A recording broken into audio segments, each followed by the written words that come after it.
Ever felt like a smartphone with a crappy battery? You know, one that drops from 100% to 20% in just an hour of use? That's me at a social gathering.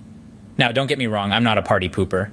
I enjoy a good gathering as much as the next person, but imagine this.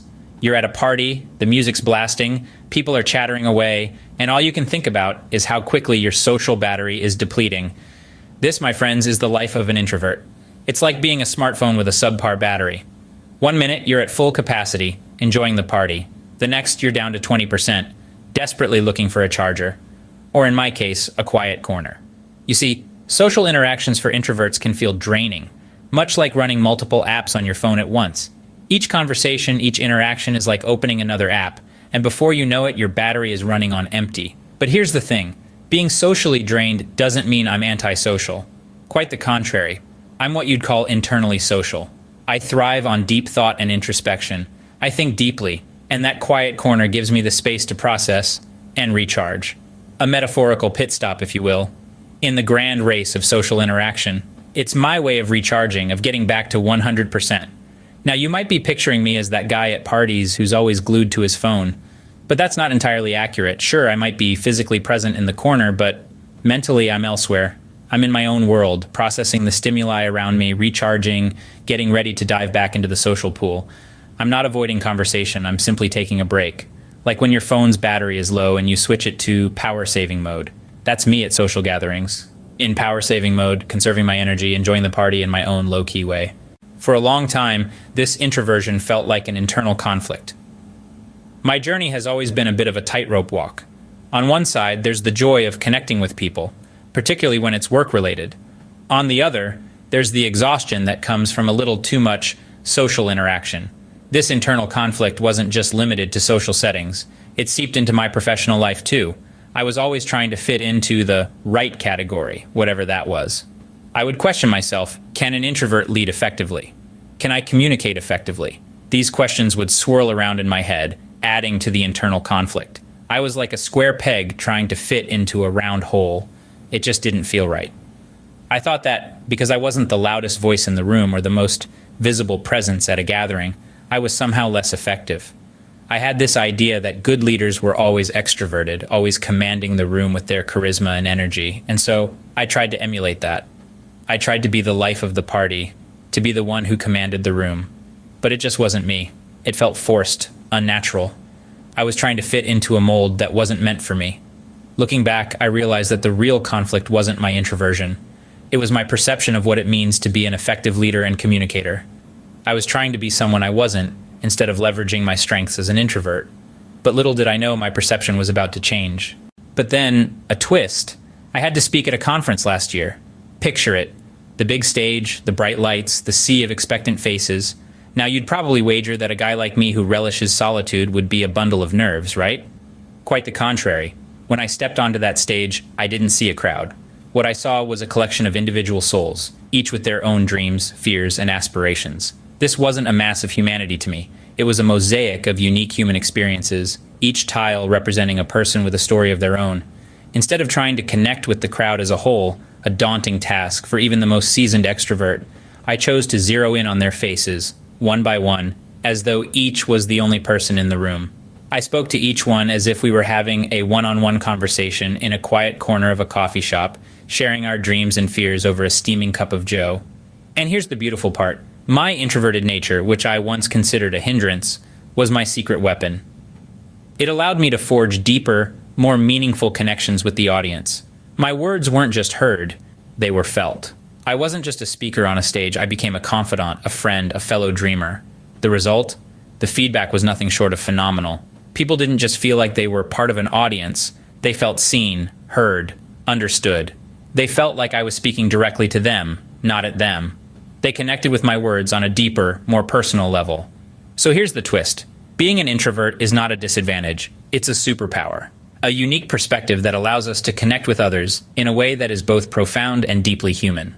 Now, this might sound like a lofty claim, but let's break it down. You see, introverts are often misunderstood as shy or aloof individuals who avoid socializing. But that's far from the truth. Introverts enjoy socializing just as much as extroverts, but they prefer quality over quantity. They thrive on one-on-one interactions or small group settings where they can genuinely connect with others.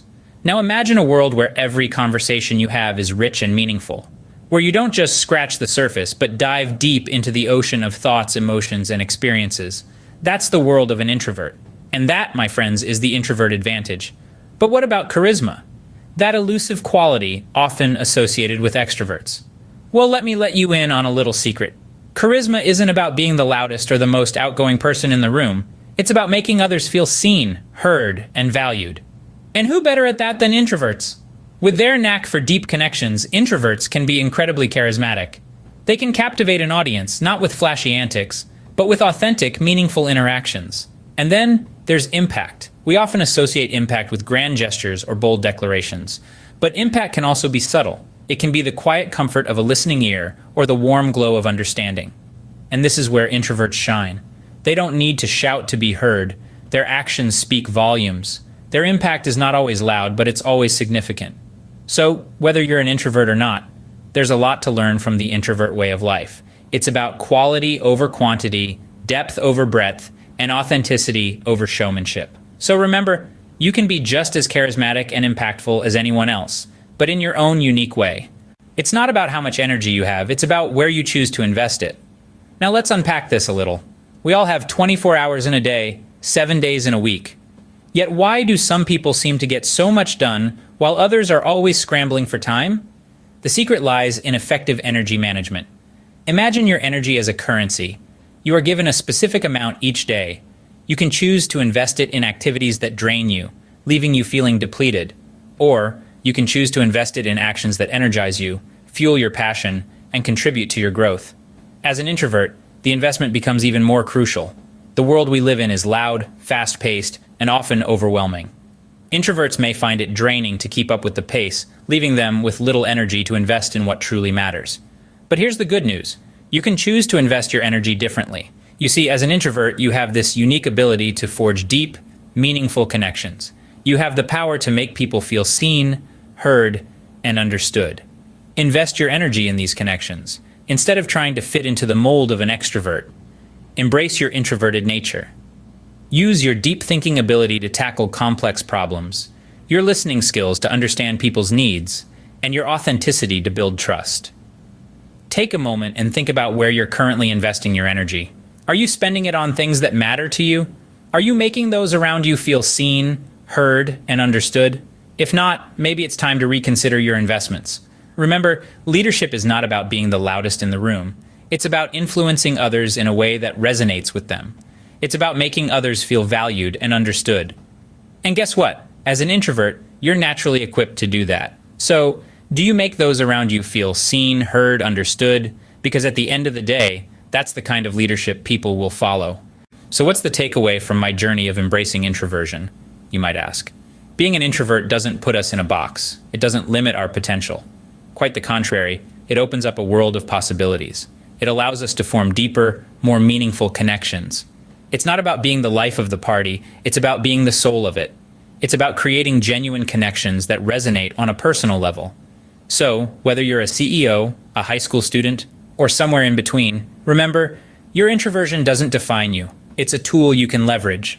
It's a part of you that can make you charismatic and impactful, but in your own unique way. And that, my friends, is the beauty of being an introvert. It's about embracing who we are and using our unique qualities to make a difference in our own way.